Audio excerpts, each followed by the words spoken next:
Bueno, ¿se está viendo la pantalla compartida? Sí se ve, profesor. ¿Sí? Listo, gracias. Bueno, vamos a ver entonces, para finalizar el cursado, vamos a terminar con este tema que había quedado pendiente de fisiología reproductiva femenina, con el tema de ciclo sexual de la hembra. Vamos a tratar de verlo de una forma bastante sencilla para que lo puedan comprender bien. Vamos a ver primero, entonces, de qué se trata el ciclo sexual o reproductivo, ¿no?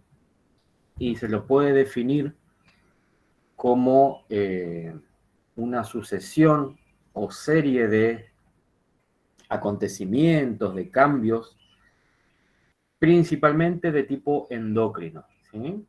O sea, son cambios hormonales, y lo que van a hacer estas hormonas, estos cambios hormonales, que actúan de forma conjunta, distintas hormonas reproductivas, van a provocar o desencadenar cambios a distintos niveles. Por un lado, a nivel fisiológico, ¿no?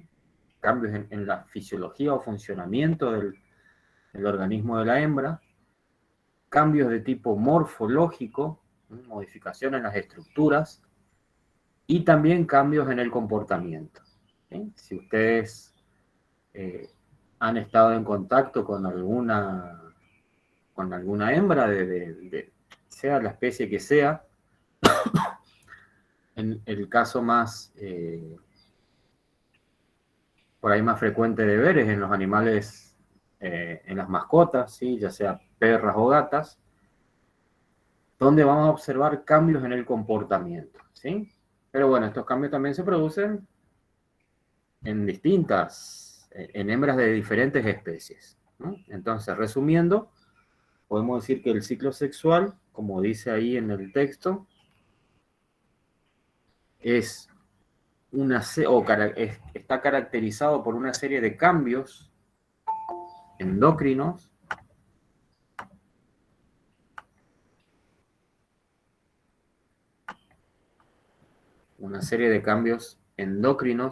u hormonales, lo mismo,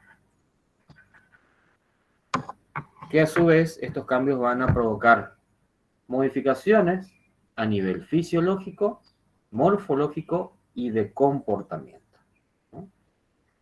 Ya vamos a ver enseguida que estos cambios ocurren con un determinado ordenamiento. O sea, hay una cadena de sucesos o acontecimientos de manera ordenada, ¿no? A lo largo de un determinado periodo de tiempo, o como dice acá, en una secuencia temporal, ¿sí? Que se da a consecuencia de justamente estos cambios hormonales que se producen de manera cíclica, es decir, que se van a ir repitiendo sucesivamente, obviamente con variaciones de acuerdo a la especie, pero se van repitiendo, es decir, es un proceso cíclico, como dice acá, ¿no? Donde van a interactuar, o donde van sí, interactuar, digamos, hormonas, ¿no? Del hipotálamo, hipófisis y ovarios, ¿no? Como dice acá. Es decir, hay una interacción entre estas estructuras y las hormonas que producen las mismas, ¿no? Y por ejemplo, acá recalca, porque es un proceso, digamos, es uno de los más importantes del ciclo sexual, que es la ovulación, ¿no? La ovulación es la liberación del ovocito maduro u óvulo, ¿no? Y forma parte de estos cambios cíclicos que se producen, ¿sí? Entonces, para hablar, ahí vuelvo una diapositiva atrás, para hablar de ciclo sexual o reproductivo, vamos a ver que tenemos en relación varios fenómenos o acontecimientos que guardan una íntima interacción con el ciclo sexual, ¿no? Tenemos la pubertad, que ya habíamos definido lo que es, la madurez sexual, ¿no? Recuerden que no es lo mismo decir pubertad que madurez sexual, ¿no? La pubertad es cuando el individuo comienza a tener justamente esta actividad cíclica, estos fenómenos cíclicos sexuales, se comienzan a manifestar esos cambios a nivel principalmente del aparato genital, pero también a nivel de todo el organismo, pero no es sinónimo de madurez sexual, ¿eh? Porque esta pubertad no precisamente indica que este individuo ya está apto o maduro para la reproducción. Si bien comienza el funcionamiento de su sistema reproductivo, físicamente todavía no se encuentra apto para la actividad reproductiva, ¿no?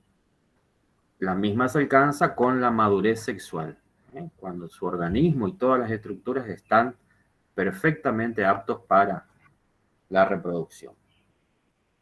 Tiene que ver también con la estación de apareamiento. Vamos a ver que las hembras de algunas especies van a ciclar todo el año, mientras que otras van a ciclar o van a tener esta actividad sexual, ¿no?, en alguna época particular o puntual del año, ¿sí? Vamos a ver algunas diferencias con respecto a eso. Tiene que ver también con la alimentación.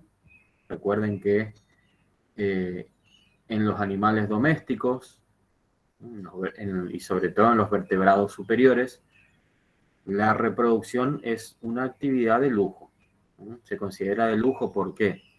Porque el animal se va a reproducir siempre y cuando tenga, digamos, su estado físico y su estado nutricional sea el óptimo, sea el adecuado. Cuando están cubiertos todos sus requerimientos, ahí recién el animal entra en esta actividad sexual.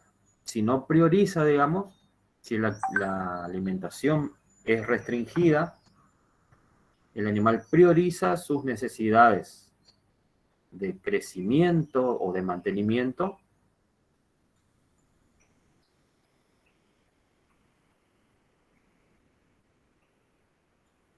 Ok, no, ¿los demás me escuchan bien?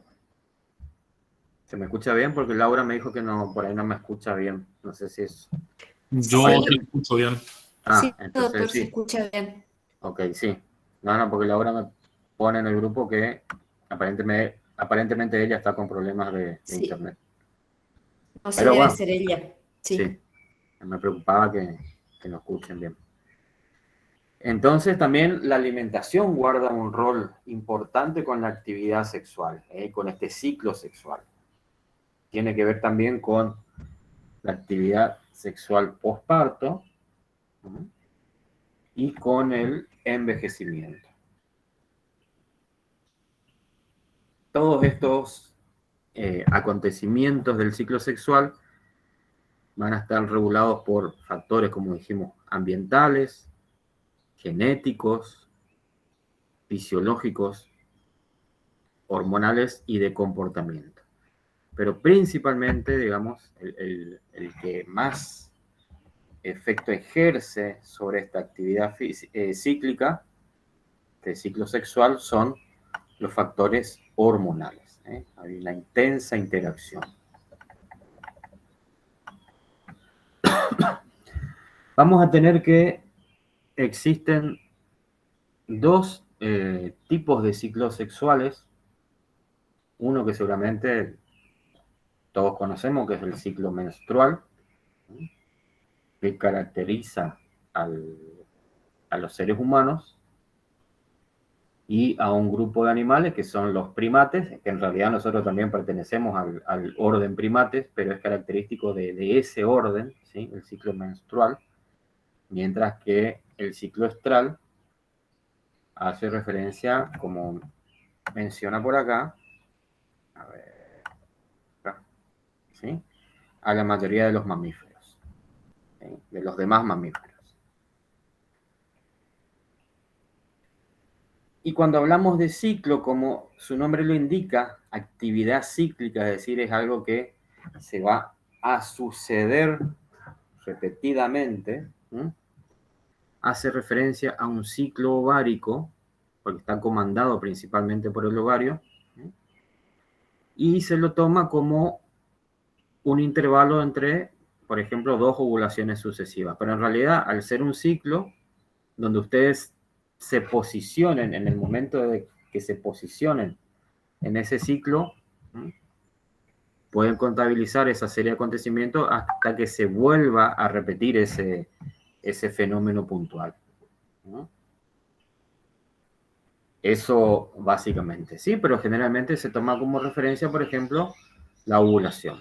Entonces decimos que es el intervalo entre 2 ovulaciones sucesivas, el ciclo sexual. Nosotros, particularmente a partir de ahora, vamos a hablar, si ven ahí, vamos a hacer una pequeña mención del ciclo menstrual. Vamos a hablar del ciclo estral, que es, digamos, el que más nos interesa. Como habíamos dicho, vamos a ver qué dice acá esta frase, y se hace referencia a los acontecimientos fisiológicos que se producen en el ovario, que ya lo mencionamos, a intervalos de tiempo cíclicos irregulares, ¿sí? Como consecuencia, fíjense la importancia que le da a las variaciones de las diferentes hormonas implicadas. A su vez, esto se manifiesta, este ciclo, estos cambios cíclicos, se manifiestan con síntomas externos, o sea que se pueden apreciar, digamos, de manera exterior, observando el comportamiento de los animales. Con respecto al ciclo menstrual, que es característico del ser humano y de los primates en general, ¿no? Como dice ahí, exclusivo de los primates, y cuya característica principal en este ciclo es la menstruación, que no es más que una descarga vaginal de principalmente tejidos, ¿sí? O sea, se produce un recambio de tejidos a nivel del endometrio, y eso provoca justamente esa descarga vaginal, tanto tejidos como fluidos, como se observa acá, porque hay, digamos, una proliferación del endometrio, y en el caso de no ocurrir, o sea, una proliferación donde se prepara el tejido. Acuérdense que el útero va a recibir al huevo fecundado, entonces primeramente se va a preparar para recibirlo. Hay una gran proliferación del endometrio, con un gran desarrollo de glándulas, lo cual va en el caso de no haber fecundación y por lo tanto no implantación del óvulo fecundado, todo ese tejido que estuvo ahí proliferando se va a desprender y eliminar a través de esa descarga vaginal, ¿sí? Entonces, recuerden, esto es característico de los primates. Espero que nadie se ofenda cuando digo que nosotros somos primates, pero bueno, es una cuestión biológica, ¿sí? Pertenecemos al reino animal y estamos emparentados con, acá justamente tengo la página de Wikipedia, donde habla del Homo sapiens,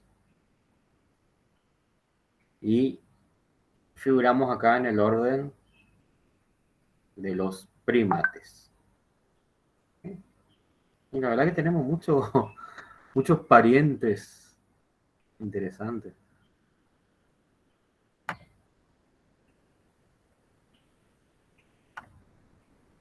Bastante. El lémur también es nuestro pariente. Tarceros, monos, gibones, grandes simios, etc. Lémures. Muy interesante. Entonces, en este caso, el ciclo menstrual se toma como día 1 el inicio de la menstruación, ¿sí? Y aproximadamente al día 14 es donde se produce la ovulación. Y esto se repite cíclicamente cada aproximadamente 28 días.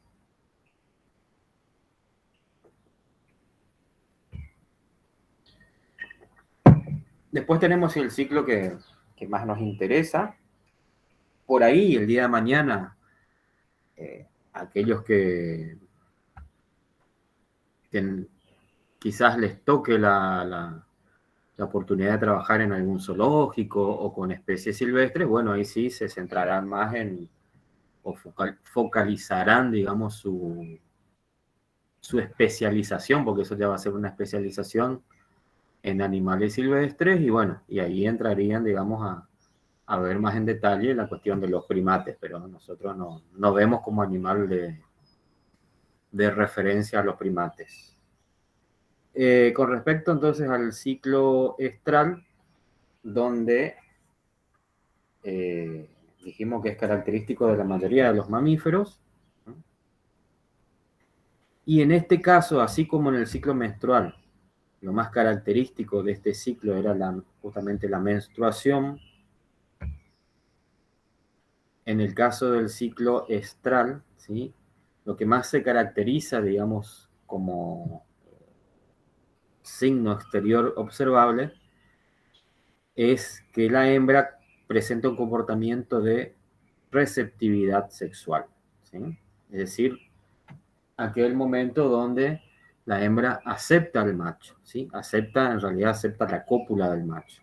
Ustedes ven, por ejemplo, que, no sé, situémonos como un ejemplo una perra, la hembra canina.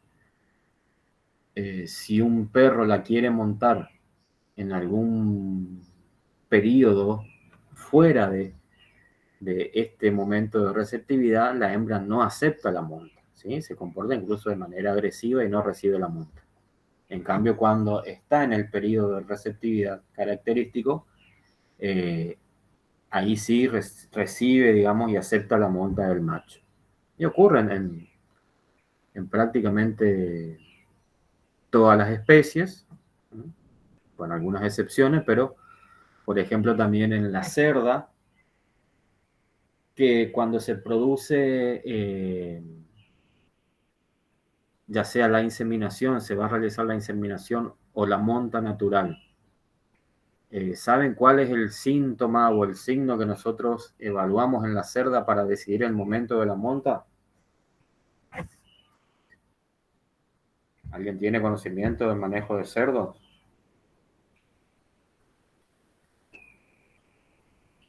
Como dijo profesor, ¿puede repetir, por favor? ¿Cómo la persona encargada de la reproducción de los cerdos, ¿no? ¿Cómo detecta el momento donde la cerda está receptiva al macho? ¿Cuál sería el momento ideal para la fecundación, ya sea por inseminación o por monta natural? ¿Cómo detecta la persona que esa cerda está, digamos, en el periodo de celo, que también es un sinónimo de esa receptividad? Hay un reflejo que se evalúa en ese caso. Un reflejo de inmovilidad. ¿No? Reflejo de inmovilidad donde, a ver, Puede ser, digamos, porque los ojos son como más vidriosos. La vulva está más... no. Fíjense a ver acá. No sé si están viendo las imágenes, ¿no? Se ve, sí. ¿Sí? Acá, bien gráfico. Vamos a ver si la podemos. ¿Lo morqueado? No.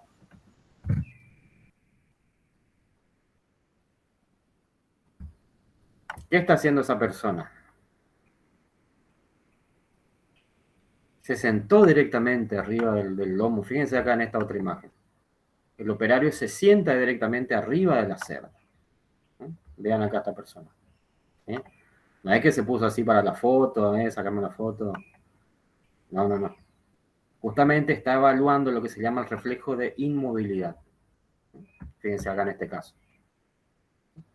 Se evalúa ya sea de dos maneras. Puede ser así, directamente sentado arriba del lomo, como en este caso acá a la izquierda, o si no, simplemente se para detrás de la hembra y presiona fuertemente las manos sobre el lomo, presiona sobre el lomo de la cerda.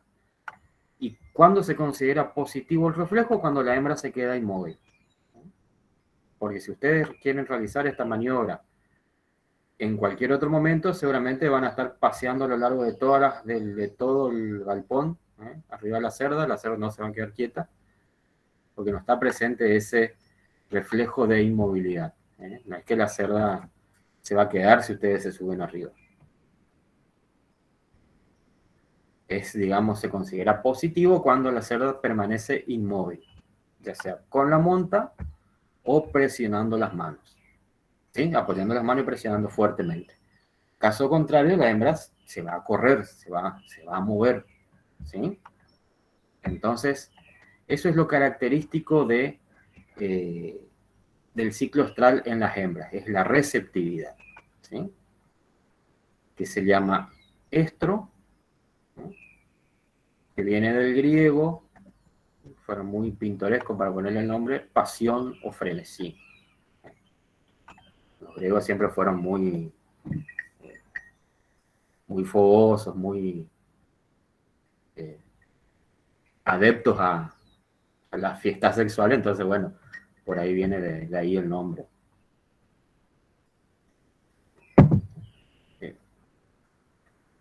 Y bueno, y en este caso se considera el ciclo sexual entre el periodo desde la aparición de un estro al siguiente estro, ¿sí? Porque justamente es también en la mayoría de las hembras durante el estro cuando se produce la ovulación. El estro, ahora lo vamos a ver enseguida, es una de las fases del ciclo estral, ¿sí? Vamos a dividirlo en fases a este ciclo estral o sexual, y una de ellas es denominada estro, que es justamente fácil de detectar o de detectarla exteriormente justamente por este comportamiento de receptividad, ¿no? Y justamente en este estro es cuando se produce la ovulación. Generalmente finalizando el estro es cuando se produce la ovulación. Esto está todo sincronizado para que justamente la hembra se encuentra receptiva al macho, recibe la monta, es inseminada, ¿sí? Y en ese momento se produce la ovulación para que coincida la presencia de los espermatozoides en el tracto genital de la hembra y la liberación del óvulo fértil, ¿sí? Y si no, también se dice que este periodo, este ciclo estral va desde, o sea, el periodo que comprende entre dos ovulaciones. Y acá también se repite lo mismo, dice, comprende cambios estructurales y de conducta, que se repiten de forma periódica o cíclica, ¿sí? Con sus características particulares de acuerdo a la especie en cuestión.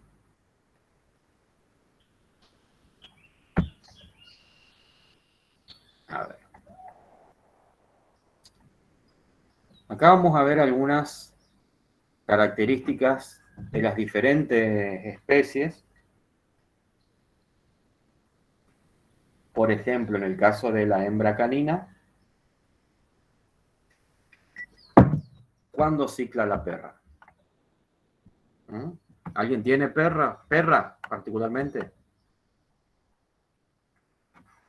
Sí, profesor. Sí. ¿Y cuándo cicla tu perrita? ¿O está castrada? No, es chiquitita, todavía no Ah, empezó. chiquita todavía. Todavía Está, no llegó. ahora No. está por cumplir 7 meses, así que ahora dentro de poco va a empezar. Ah, ok. Todavía no llegó a la pubertad. Mm. Bien. Justamente un buen ejemplo de ahí de lo que es pubertad, ¿sí? En este caso todavía no está ciclando porque no está en la pubertad. Algo lógico, ¿sí? Bueno, en el caso de la perra, ¿sí? se la denomina o se la clasifica como monoéstrica, ¿sí? Estacional, porque va a ciclar 2 veces en el año, va a tener 2 ciclos. Suele tener, no sé, Gabriela, corregime vos que haces clínica, suelen tener 3 ciclos también las perras, ¿no? Suelen manifestar o no es tan frecuente. No, no, porque es muy variable el ciclo de la perra. Sí, Por ejemplo, no sé qué raza es la del, del que estaban hablando recién, porque generalmente después de los 5 meses ya suelen entrar en celo. sí, Pero hay veces que sí, que tardan, y otras veces incluso antes suelen entrar. claro, sí, es variable, es Sí, muy es muy variable. variable, entonces puede pasar eso, ¿viste? Pero suelen tener 3 ciclos, Sí, puede pasar, puede sí. No es común, pero sí puede pasar. claro. Pero bueno, lo más frecuente es esto, que tenga 2 ciclos Exactamente. en el año. Yo había leído, profesor, disculpe, que Sí, se podría llegar, o sea, podrían llegar a haber casos de que la perra, digamos, entre en celo de 1 a 4 veces por año, que también depende, o sea, pero sí, no sé si... claro, claro, está bien. Está bien porque es, digamos, esto que está mencionado acá es lo más frecuente, ¿no? Pero eso no quiere decir que no haya casos, como dijo la doctora, que puedan ciclar 3 veces, quizás 4 veces ya es menos frecuente, pero también existe la probabilidad, entonces se menciona, y lo mismo que una vez, ¿sí? Pero dentro de lo general, acá estamos hablando de cuestiones generales, ¿sí? Es que tenga 2 ciclos al año. Por eso se la denomina monoéstrica estacional, ¿sí? Porque va a tener un ciclo en primavera y otro en otoño. O si no, también se la dice diéstrica anual, ¿sí? Porque tiene 2 ciclos en el año. Eso es lo más frecuente. En el caso de la gata, ¿sí? Tendrá, eh, también es estacional su ciclicidad, pero tiene varios ciclos en estas estaciones. Por eso se la denomina poliéstrica estacional. Porque tiene varios estros, pero en determinadas estaciones del año. En el caso, por ejemplo, de la hembra bovina porcina, es poliéstrica anual, o como dice acá, no estacional, ¿sí? Porque cicla a lo largo del año. Tiene ciclos con su periodicidad característica a lo largo de todo el año, ¿sí? Después tenemos casos particulares, como por ejemplo la hembra equina, la hembra caprina, la hembra ovina, donde ciclan en determinadas estaciones del año, son poliéstricas estacionales también, pero en el caso de la yegua, por ejemplo, ella va a ciclar cuando tenemos periodo o sea, fotoperíodo creciente, es decir, cuando comienzan a aumentar las horas luz, es decir, la duración del día comienza a aumentar, lo que se da en primavera, la yegua comienza a ciclar. Y en el caso de los pequeños rumiantes, como cabras y ovejas, ¿no? Ellas comienzan a ciclar también estacionalmente, pero cuando entramos en la etapa de fotoperiodo decreciente, es decir, cuando los días comienzan a acortarse. Y esto tiene un motivo lógico, una explicación lógica de por qué se da, para coincidir, porque, a ver, el ciclo, la gestación de la yegua dura 11 meses, mientras que aproximadamente, ¿sí? En término medio, mientras que la de la cabra y la oveja dura unos 5 meses. ¿No? Y esto está programado ¿para qué? A ver, ustedes fíjense, si la hembra equina queda preñada en primavera, ¿sí? Primavera, verano. ¿En qué época del año va a ser su parto? Si la gestación dura 11 meses. ¿En qué época va a parir? ¿Con 11 ¿Es meses? el invierno? No. Si son 11 meses, o sea, prácticamente un año. Claro, sí. Va a parir al siguiente año, ¿sí? Al comienzo de primavera. ¿Sí? Y si, por ejemplo, en el caso de la cabra y la oveja, si quedan preñadas en otoño, principio de invierno, y su gestación dura 5 meses, ¿cuándo va a parir? ¿Cuándo van a parir estas hembras? Una consulta, profesor. Volviendo con el tema del equino. Sí, Si uno, digamos, induce la yegua a que, o sea, se puede inducir a la yegua a que cicle antes o no, haciendo, por ejemplo, yo sé que con las sí, vacas se puede llegar a través de un par de inyecciones que eran hormonas y ajá, otra drogas, o sea, se estimulaba al animal, ¿no? ¿Con el equino se puede producir lo mismo o no? sí entiendo. Y mira, no es una práctica, la verdad que desconozco si se hace.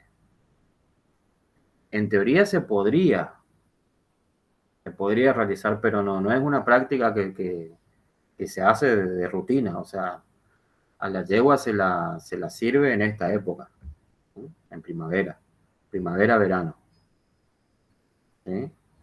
No es una práctica, la, sí, sí, la inducción a la ovulación, ¿sí? Lo mismo que en estas otras especies. Sí, quizás se puede hacer durante este periodo para hacer una sincronización, ¿sí? Se puede llegar a hacer inducciones, pero no se hace en la práctica, ¿no? Y con respecto, por ejemplo, si un animal tiene el ciclo, digamos, desplazado, lo que sería lo normal, ¿eso puede ser un problema? eh, o sea, ¿por qué puede ser generado eso? ¿O es normal o no difiere en nada? Como qué especie, por Porque, por ejemplo. ejemplo, una yegua peruana, a nosotros nos pasó que ella parió terminando invierno. Ajá, Entonces, nosotros ya habíamos comprado con el servicio hecho, sí. pero entonces la habrán hecho servir el invierno pasado, más o menos. No, porque parió terminando el invierno, o sea que le hicieron, le hicieron el servicio en primavera, Mm, claro. primavera, ¿sí? Bueno, por eso yo quiero cerrar esto, pero por eso pregunté, el caso de la cabra y la oveja, ¿cuándo van a parir? Si ovulan y son fecundadas acá en otoño-invierno, y su gestación dura 5 meses, ¿cuándo van a estar pariendo? Avanzamos 5 meses y también va a estar pariendo acá a comienzos de primavera, ¿sí? Al igual que la yegua. ¿Y por qué ocurre eso? Esto es un mecanismo eh, evolutivo de estos animales, no es que se da por azar, sino que justamente se da para que la aparición se produzca en la mejor época del año, de clima más benigno, ¿sí? De alimento más abundante y en mejor calidad, o sea, las pasturas están en su esplendor en primavera, o sea, tenemos la pastura de mejor calidad en esta época del año.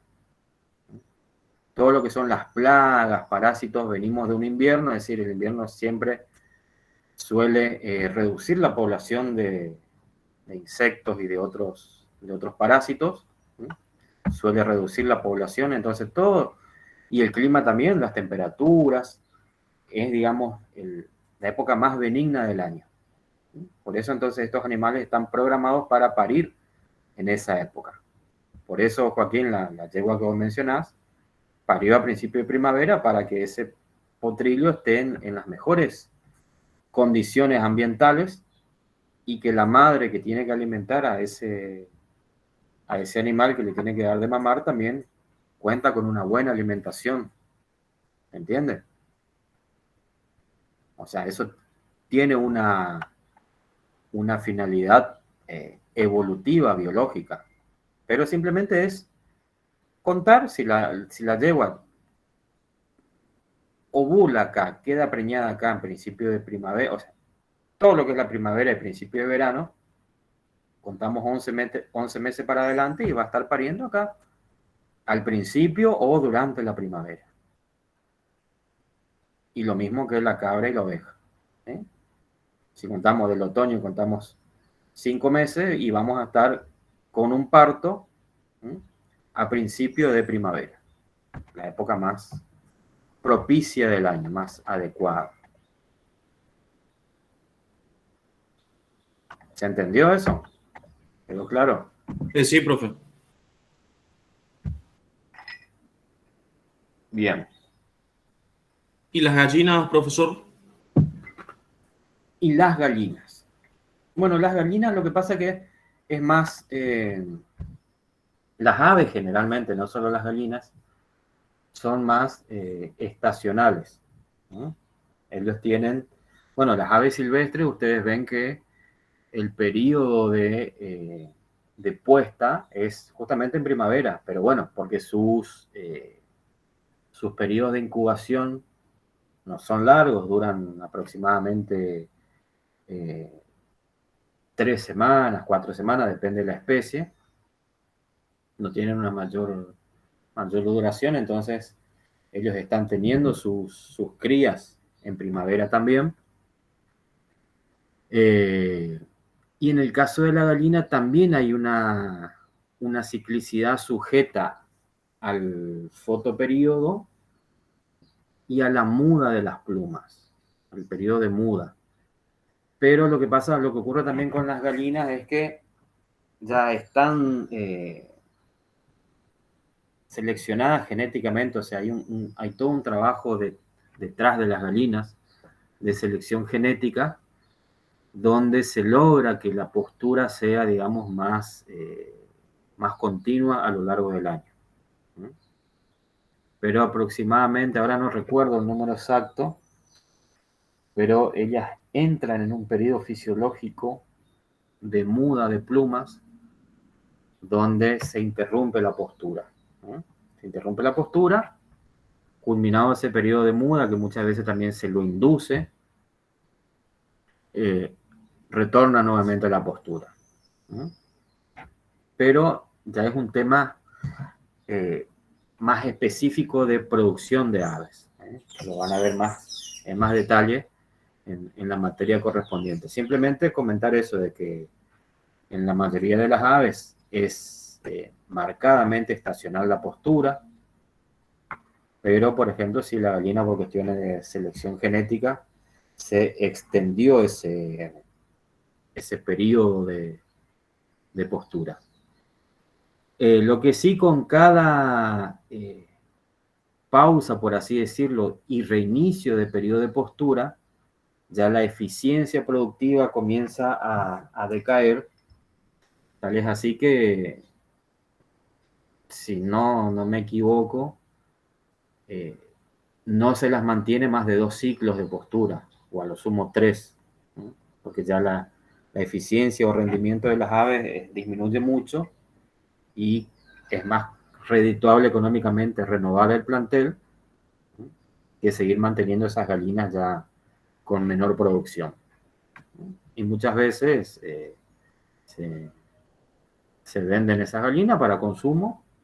Por ahí, bueno, ahora no sé qué tanto, pero antes solían andar en los pueblos, los camiones vendiendo gallinas, andaban así con el parlante anunciando, vendo, no sé, 4 gallinas por 100 pesos. Y la gente lo compraba, o hacer el popular estofado, o también las tienen como ponedora, porque siguen poniendo huevos, solo que su rendimiento es menor.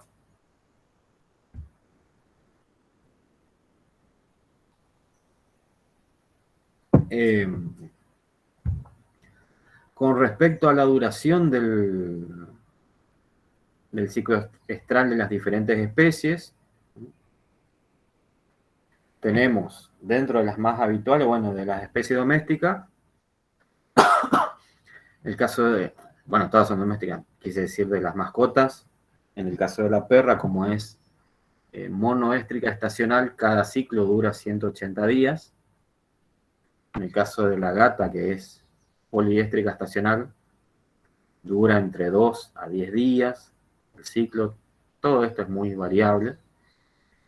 Y sí, ya dentro de las especies de producción, las más constantes, digamos, en cuanto a duración de días, son la cerda. Prácticamente la cerda es la más constante de todas, 21 días. La vaca muy parecido también, 20 a 21 días. Similar a la cabra prácticamente. Y después, bueno, la oveja por ahí tiene un poquito menos. Y ahora vamos a ir viendo en cada caso en particular.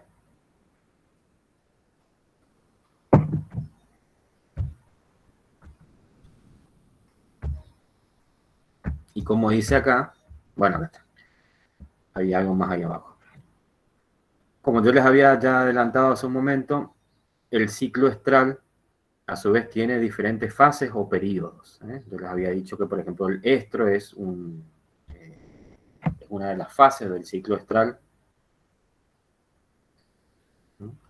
Y estas fases o periodos se caracterizan por, o sea, se van a diferenciar, cada una tiene sus propias características, que se basan en distintos acontecimientos que ocurren, tanto a nivel hormonal, como habíamos dicho, anatómico, histológico, anatómico o físico, y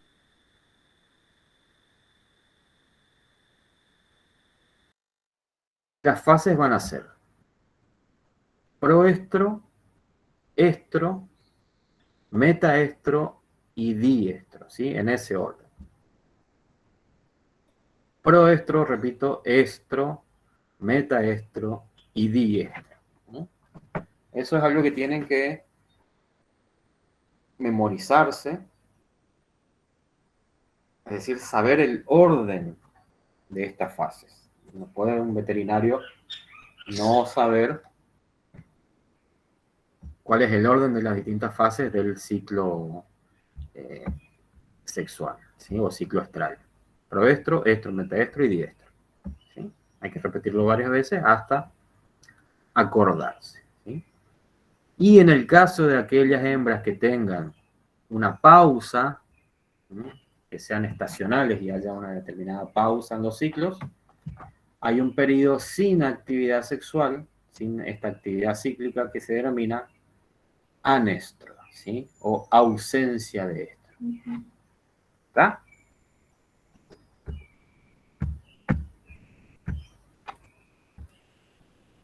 Vamos a ir viendo las características de estas fases del ciclo estral o sexual. Y vamos a ver que hay diferentes clasificaciones, que en realidad no es para decir para recargar lo que hay que estudiar, sino que nos sirven para conocer las diferentes fases, ¿sí? Porque se basan en distintas, no me sale la palabra, distintos acontecimientos, ¿no? Estas clasificaciones se basan en diferentes acontecimientos, entonces, bueno, nos sirve para ir conociendo en mayor detalle cada una de las fases con sus características.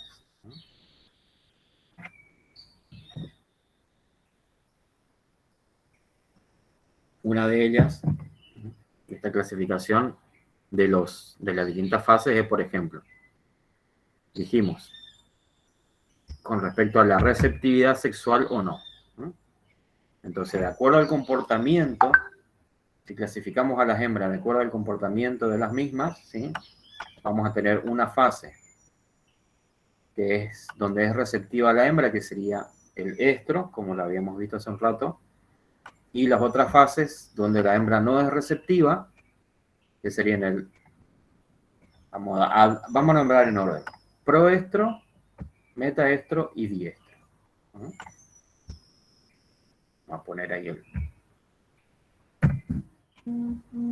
proestro, metaestro y diestro. ¿Sí? Esas son las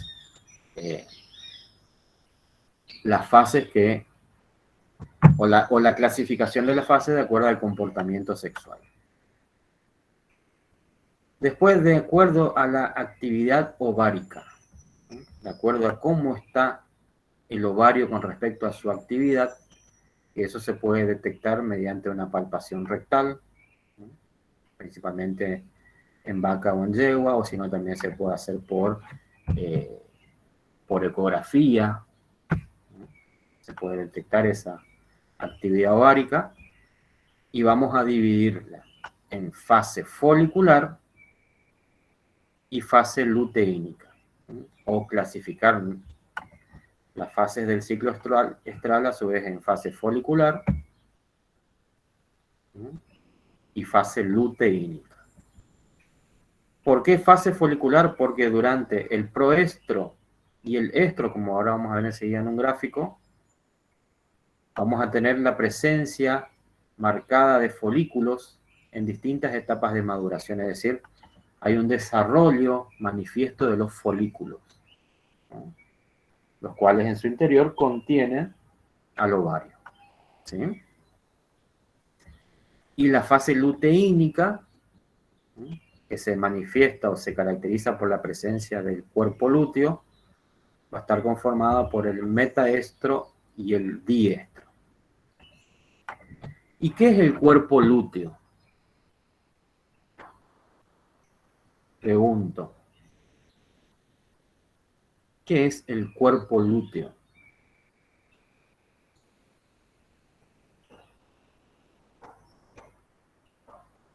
¿Alguna idea?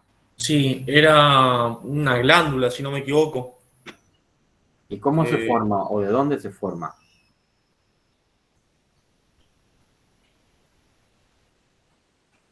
¿Dónde está el cuerpo lúteo? ¿En qué momento se forma?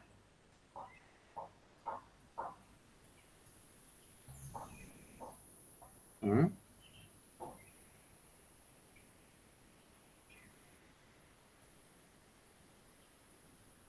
¿Se acuerdan o no? ¿Lautaro?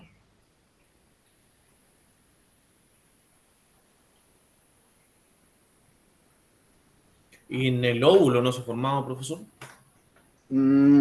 Está pegando en el palo.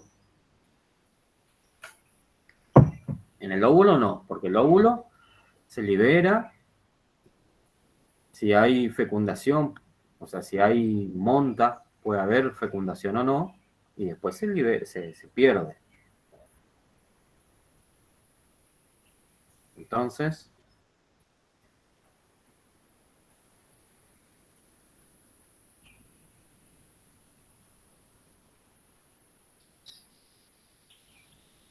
¿qué les parece? Una vez que se produce la ovulación, ¿sí?, una vez que, porque acuérdense, a ver, vamos a buscar un dibujito por acá. Acá. Mi cuerpo lúteo era el que, digamos, después de la ovulación, era el que, digamos, secreta estrógeno, ¿no? Ajá, Y progesterona. sí, principalmente progesterona. Pero fíjense acá en este esquema. Cuando este es un folículo que está creciendo, ¿sí?, cuando este folículo madura, en realidad hay una onda de crecimiento folicular de varios folículos, donde posteriormente uno se torna dominante y es el que ovula, que se rompe, libera el óvulo o cito. Lo que queda de ese folículo se transforma en cuerpo lúteo, ¿eh? Y tiene un color amarillo, ¿sí? Por eso el nombre de cuerpo lúteo. Toma un color amarillento, ¿sí? Entonces, ese es el cuerpo lúteo, lo que queda de ese folículo una vez producida la ovulación. ¿Mm? Entonces, a ver un poquito. Dijimos que la ovulación se produce durante el estro y prácticamente al final del estro. Entonces, acá estamos en la fase folicular. ¿Por qué? Porque los folículos están creciendo, se están desarrollando, digamos, esa onda folicular previa a la ovulación, por eso se llama fase folicular, ¿no? Presencia de folículos en distintas etapas de maduración. Una vez que se produce la ovulación, al final del estro, ¿qué pasa con estos folículos? Y más que nada con el folículo que maduró y ovuló, se transforma en cuerpo lúteo. Entonces las dos fases que siguen, metaestro y diestro, que es donde está presente el cuerpo lúteo post-ovulación, se denomina fase luteínica. Entonces esta clasificación también nos sirve para entender mejor cada fase. Si yo digo, a ver, ¿y el metaestro? ¿Y qué pasa en el metaestro? Y, a ver, el metaestro está en la fase luteínica. Ah, sí, entonces está desarrollado el cuerpo lúteo con todo lo que implica eso, ¿sí? O lo mismo en el diestro, ¿sí? O lo mismo si yo digo, bueno, ¿y qué pasa en el estro? ¿Dónde está el estro? En la fase folicular. Ah, cierto, entonces tenemos presencia de folículo, bla, bla, bla, ¿sí? Nos sirve para entender mejor. Después también tenemos acá otra clasificación de acuerdo al predominio hormonal, ¿no? Es decir, según la actividad ovárica. Durante el proestro y el estro hay un elevado nivel de estrógenos, ¿sí? De la hormona sexual femenina, ¿eh? Producida y liberada principalmente por los ovarios. Los estrógenos lo que se encargan de hacer es preparar a la hembra para la fecundación y la posterior gestación. Prepara a la hembra. Entonces, si la está preparando, esto tiene que ser previo al estro, previo a la ovulación, a la monta y ovulación. Por eso las fases de proestro y estro van a tener un marcado predominio de los estrógenos y por lo tanto las clasificamos como fase estrogénica. Posteriormente a la ovulación, entramos en la fase luteínica. ¿Cuál es la principal función del cuerpo lúteo? Producir y secretar progesterona. ¿Cuándo está presente el cuerpo lúteo? En el metaestro y el diestro. Por lo tanto, si queremos clasificar al metaestro y diestro según la actividad hormonal, según el tipo de hormona que predomina, van a estar durante la fase progesterónica porque es la progesterona la que está actuando, ¿sí? O sea, la que está, digamos, con mayor nivel de secreción y actividad en este momento del ciclo, ¿sí? También esta clasificación nos ayuda a comprender la etapa del ciclo en la cual estamos, ¿no? Y por último, otra clasificación que se da es de acuerdo al tipo celular, ¿sí? De acuerdo a la citología del endometrio, es decir, de ese tejido, esa mucosa del útero, ¿no? Vamos a tener dos fases también, o sea, la clasificación de la fase del ciclo estral en dos momentos, una fase proliferativa y otra fase secretoria. Y acá también es cuestión de razonamiento. Fíjense que estamos haciendo todo por razonamiento. Dijimos que previo a la ovulación, ¿qué es lo que hace la hembra? Se está preparando para la fecundación, para la implantación de ese huevo fecundado y la posterior gestación. Entonces, ese epitelio, ese endometrio se está preparando, está proliferando, ¿sí? Por lo tanto, estas fases de proestro y estro se clasifican como fase proliferativa, ¿no?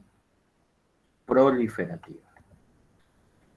Posteriormente, Luego de la ovulación, el organismo se prepara esperando fecundación, implantación y gestación. Se prepara por las dudas. Luego de la ovulación, ese óvulo fecundado va a tener que nutrirse. En los primeros momentos se nutre directamente de las secreciones del útero. Entonces, en esa etapa posterior a la ovulación, ese útero tiene que tener una intensa secreción, glándulas que van a producir nutrientes para ese óvulo fecundado. ¿Esto cuándo va a ocurrir? Durante el metaestro y el diestro. Por lo tanto, esas dos fases, teniendo en cuenta el predominio celular, ¿no?, y el estadio del endometrio, se van a llamar fase, o sea, van a formar parte de la fase secretoria, porque hay una intensa actividad glandular. ¿Sí? Yo creo que así, con ese razonamiento, se debería entender perfectamente. No sé si hay alguna duda hasta acá. No, profe. Bueno. Bueno.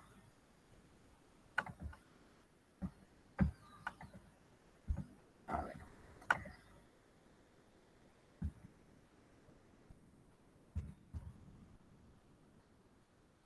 Fíjense acá, en este gráfico está, digamos, bastante esquemático, bastante bien detallado.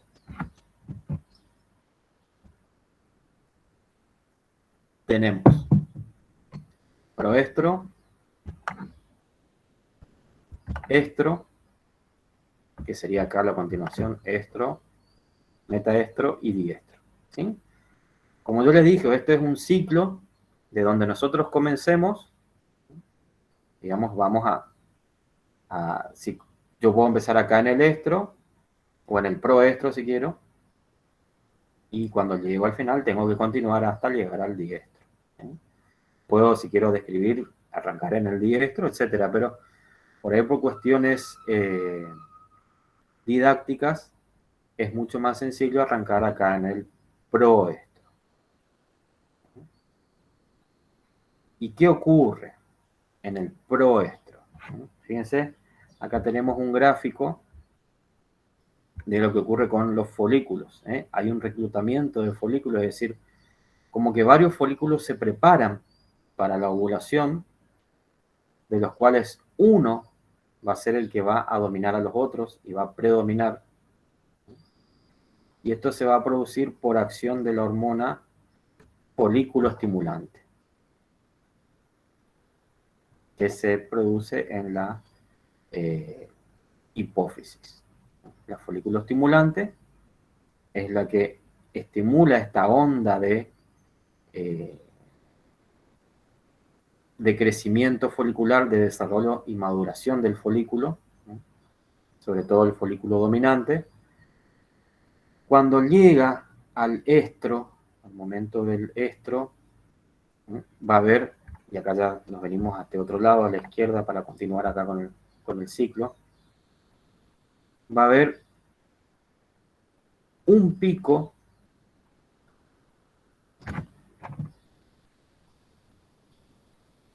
Perdón, por ahí hago pausa porque le pego un trago de líquido, que se me seca la garganta. Va a haber un pico de hormona luteinizante, ¿no? Fíjense que es un pico muy marcado, bien marcado, así como el gráfico, por ejemplo, cuando se dispara el Bitcoin o cualquier otra criptomoneda que de un día al otro se fue a las nubes. Bueno, así también acá, ¿no? Se dispara la luteinizante, que lo que va a producir esta hormona es justamente la ovulación. ¿Sí? Estimula la ovulación. Una vez que se produce la ovulación, este folículo que ovuló se va a transformar en la estructura denominada cuerpo lúteo. Primero, en realidad, es es lo que se denomina cuerpo hemorrágico. Se produce una ruptura del folículo, ¿sí? Hay una pequeña hemorragia, ¿sí? Tiene un color rojo intenso, incluso llega a producir dolor, ¿sí? Esta ovulación, esta ruptura del folículo llega a producir dolor. Es algo traumático, ¿sí? Posteriormente, este cuerpo hemorrágico se va a transformar en cuerpo lúteo, también por acción de la hormona luteinizante, se transforma en cuerpo lúteo, y el cuerpo lúteo es el que se encarga de secretar la progesterona, un alto nivel de progesterona. Y lo que hace la progesterona, además de inducir la proliferación y secreción del tejido del endometrio, frena la actividad cíclica de las otras hormonas, ¿no? Frena la actividad cíclica, sobre todo la ovulación, ¿no? O sea, ese pico de luteinizante. Tal es así que en el caso de no haber fecundación, de que ese óvulo no sea fecundado, ese cuerpo lúteo se transforma o comienza a degenerarse, se transforma en cuerpo albicans, porque tiene un color blanquecino, es decir, ocurre un proceso de apoptosis. Acuérdense que la apoptosis es una muerte celular programada, ¿sí? Llegado a cierto momento, si no hay fecundación, no hay implantación del óvulo, este cuerpo lúteo degenera, ¿sí?, en lo que es el cuerpo albicans. La progesterona decae rápidamente, y eso se conoce como interrupción del freno progesterónico, cuando cae rápidamente, y eso nuevamente dispara una nueva onda de luteinizante que produce una nueva ovulación, ¿sí? Un nuevo pico del Bitcoin acá que se dispara, ¿sí? Y esto se repite ciclo tras ciclo.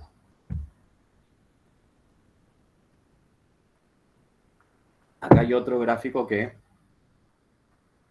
también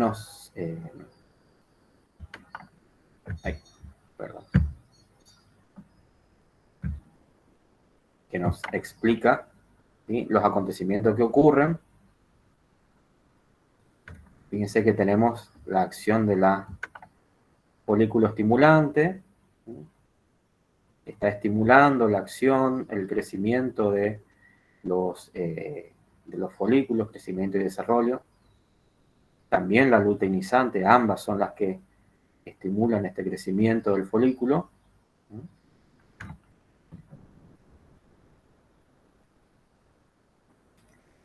A medida que los folículos se van desarrollando, cuando están más maduros, hay una producción elevada de estrógenos. Y esto es muy interesante porque acá también tenemos otro ejemplo de retroalimentación positiva, ¿no? A medida que, ¿se acuerdan cómo era la retroalimentación positiva? Que un determinado acontecimiento producía una respuesta que a su vez esa respuesta estimulaba aún más a ese estímulo inicial, por así decirlo, ¿no? Donde en la mayoría de los casos era una situación patológica, pero en este caso acá, en este caso es una retroalimentación positiva porque a medida que los folículos se van desarrollando, aumentando en tamaño, va a haber una mayor producción de estrógenos y esos estrógenos a su vez producen o estimulan una mayor producción de hormona luteinizante, ¿no? Y recuerdan lo que dijimos hoy, ese pico de luteinizante, ¿no?, que ocurre acá o acá. A ver qué pasó.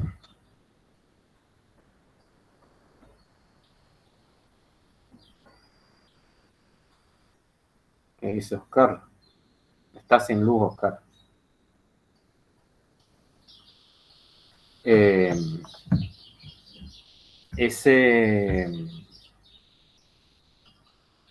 Ahí está el gráfico de las fases. Bueno, eso es lo que vimos, fase luteínica y fase folicular. Dijimos entonces que este pico de luteinizante es el que desencadena la ovulación. ¿Sí?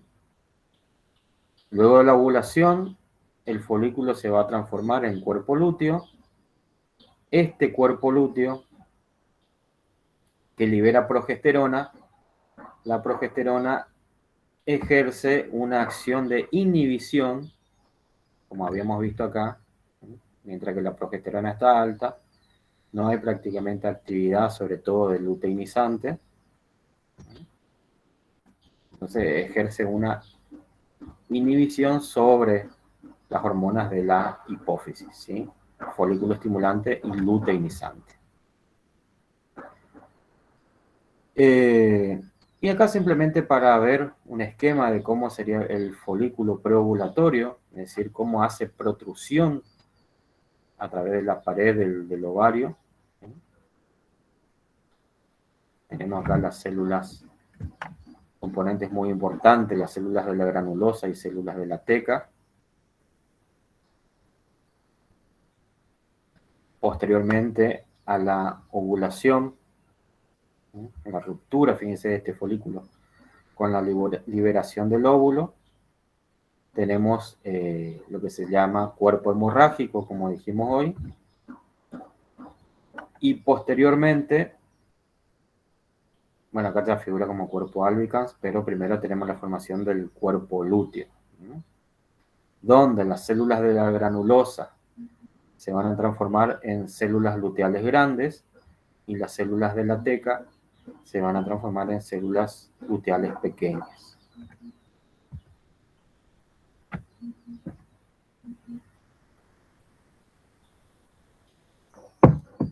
Bueno, a ver.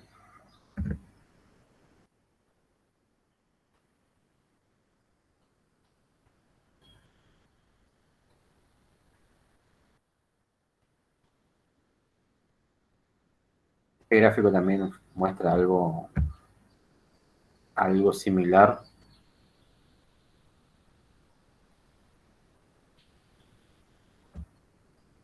En el ciclo estral, fíjense. También van a encontrar como sinónimo ciclo estrual. En algunos libros, por ahí libros más viejos, se llama ciclo estrual. O lo denominan ciclo estrual. Fíjense acá. Esta P4 sería la progesterona. Acá cuando decae el nivel de progesterona, ¿sí?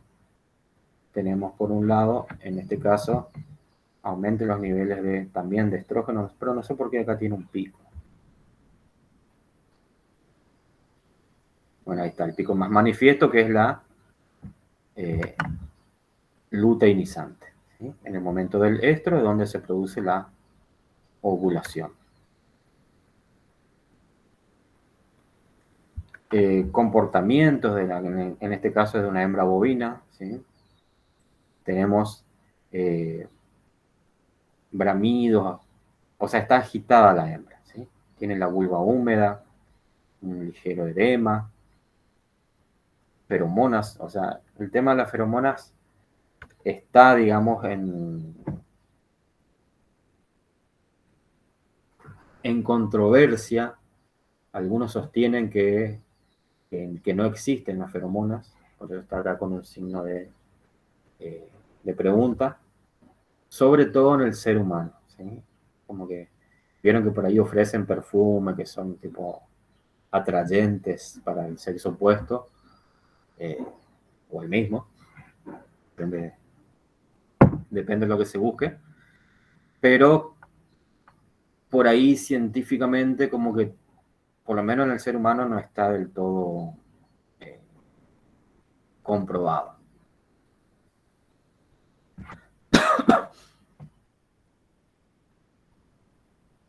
Incluso fíjense que la hembra tiene también, por una cuestión de aromatización, es decir, como todas estas hormonas sexuales son esteroides, tienen el mismo esqueleto, todas derivan del ciclopentano, perhidrofenantreno,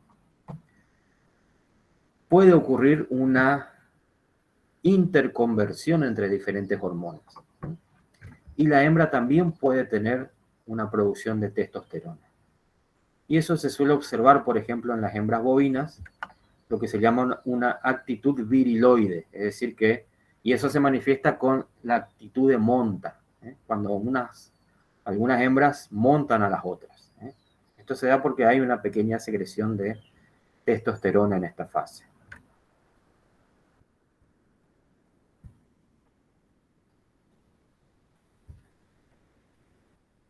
En el caso de la hembra bovina, a ver si está acá.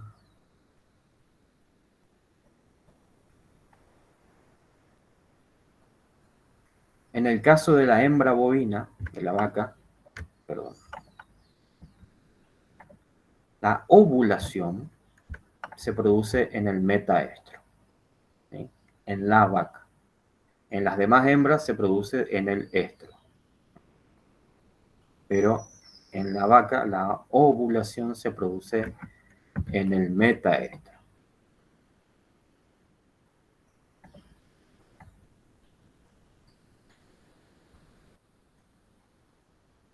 Después tenemos algunas particularidades. Por ejemplo, pregunto, fíjense que acá menciona, a ver, acá en cada especie las condiciones son, las cuestiones hormonales son similares, a diferencia nomás con la duración de días, pero las distintas fases son similares, salvo por ahí algunas particularidades.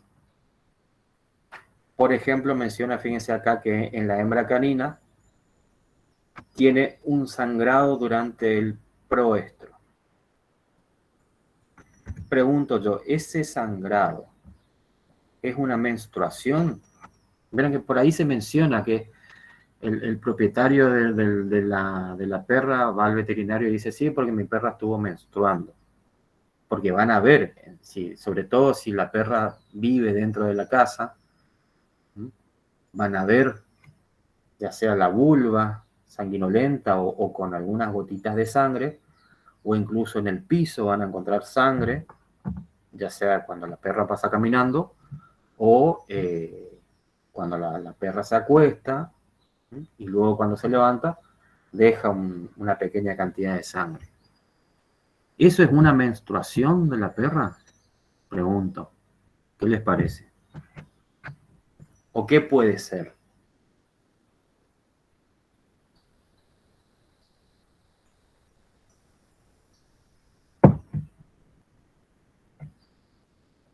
¿Qué les parece, Joaquín, Lautaro? Quedaron los dos nomás, ¿eh? Laura se ve que tuvo problemas. ¿Y eso no se llamaría celo en realidad? Claro, pero vieron que cuando dijimos que en el caso de la mujer o de las hembras de los primates, de los distintos primates, son las únicas especies que tienen esa menstruación propiamente dicha. Pero ¿por qué se dice que la perra menstrua? Si estamos diciendo que no tiene ciclo menstrual, sino que tiene ciclo estral. Y acá menciona un sangrado durante el proestro. ¿Esto es una menstruación?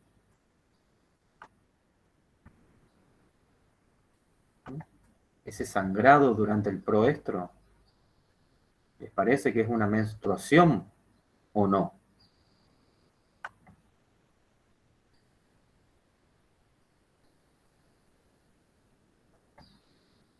En realidad no. ¿Cómo? Yo creo que es porque aumenta, digamos, el riego sanguíneo en Exactamente. el útero. Exactamente. No tanto, sí, también en el útero, pero simplemente a nivel de la vulva. En vulva y vagina hay un aumento de la irrigación aumenta la permeabilidad capilar, ¿eh? Y hay una salida de sangre, ¿eh? A través de los tejidos, y es lo que se elimina como sangrado, pero no es una menstruación propiamente dicha. No es una menstruación. ¿Se entiende? Por eso cuando escuchen por ahí que se menciona así, la perra está menstruando, ¿eh? No es una cuestión de... o sea, no es algo similar a lo que ocurre con las hembras primates, ¿eh? Que sí es una menstruación propiamente dicha con una pérdida de todo, gran parte del endometrio, ¿sí? De todo ese tejido que se preparó para recibir al óvulo fecundado. En este caso no es eso. Simplemente un sangrado por aumento de la permeabilidad capilar, ¿no? Que se da durante el proestro. Después, a ver, ¿qué otras particularidades?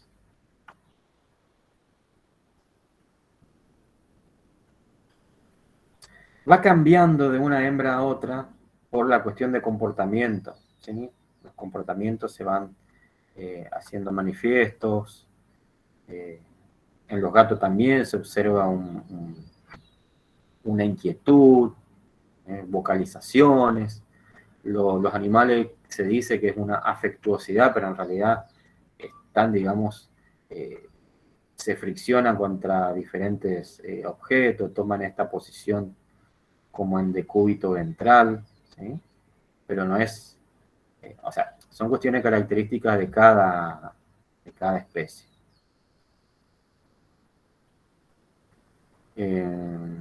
Fíjense acá también en la cerda también se observa esa actitud viriloide en las mismas, donde se montan entre ellas, arquean el lomo. Acá justamente está lo que yo les mencionaba, el reflejo de inmovilidad a la presión lumbar, ¿sí? Más que nada no tanto el lomo, sino acá en la zona lumbar o lumbosacra, es donde se manifiesta ese reflejo de inmovilidad, ¿no? Que nos está indicando que la hembra se encuentra en el estro. Por ejemplo, en el caso de la oveja, como yo les decía, en algunas especies es más difícil de detectar. En el caso de la oveja, por ejemplo, los síntomas son más difíciles de detectar, son poco manifiestos. Para ello se usan los machos marcadores, ¿no? Para poder detectar a las hembras en celo. En los bovinos también se usan machos marcadores, ¿no? Con distintas técnicas. Muchas veces lo que se usa es mediante una operación quirúrgica, desviar el pene del macho, en este caso de los machos marcadores, ¿no? Lo que se conoce como retajo, los machos de retajo.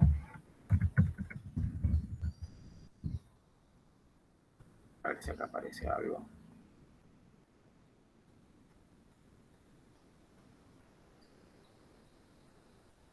Bueno, no hay ningún dibujo, pero sí se produce, porque ¿qué ocurre? Si estamos usando machos marcadores, su finalidad es esa, no es la fecundación. Pues yo tengo solamente el reproductor deseado que yo quiero que haga la fecundación, o si voy a inseminación, y si este macho marcador la monta, realiza el coito y la fecunda, esta hembra va a quedar preñada no del macho que yo quiero, sino de este macho marcador. Entonces hay que tener cuidado de que no pueda realizar la penetración y llevar a cabo el coito para que no me fecunde a la hembra, ¿no? Después, por ejemplo, en el caso de la gata, ¿no? Se menciona que la ovulación ocurre durante el coito. O sea, el coito constituye un estímulo, es característico de la gata, donde se produce la ovulación. Por eso se dice que la gata tiene la ovulación inducida por el coito. Obviamente, durante el coito hay un pico de LH, de luteinizante, que es la que estimula, digamos, esa ovulación. ¿Sí? Pero también puede ocurrir una ovulación espontánea, ¿sí? En el caso de esas gatas que habitan en colonias, o sea, grandes aglomeraciones de gatos, ¿sí? Puede ocurrir también de que haya una ovulación espontánea. Es como una sincronización que ocurre entre ellas justamente por efecto de esas hormonas, ¿sí?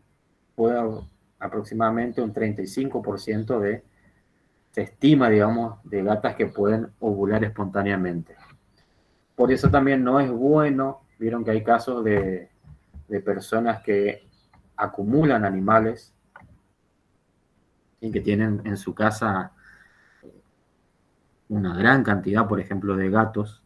Eso se considera, más allá de las cuestiones inadecuadas para la sanidad de esos animales, también se hace más difícil controlar la natalidad de los mismos porque ocurren, además de las ovulaciones por el coito propiamente dicho, ovulaciones espontáneas que las hace también más propicias a la fecundación. Toda una cuestión complicada. ¿Mm? Así que bueno, eso sería, en realidad, la idea era explicar con la vaca el esquema básico del ciclo sexual. Tenía otra, ustedes saben que tenía otro archivo con un esquema que estaba mucho mejor, que no lo logré encontrar, pero lo voy a buscar, o lo tengo que tener por ahí. Lo voy a buscar y después les paso.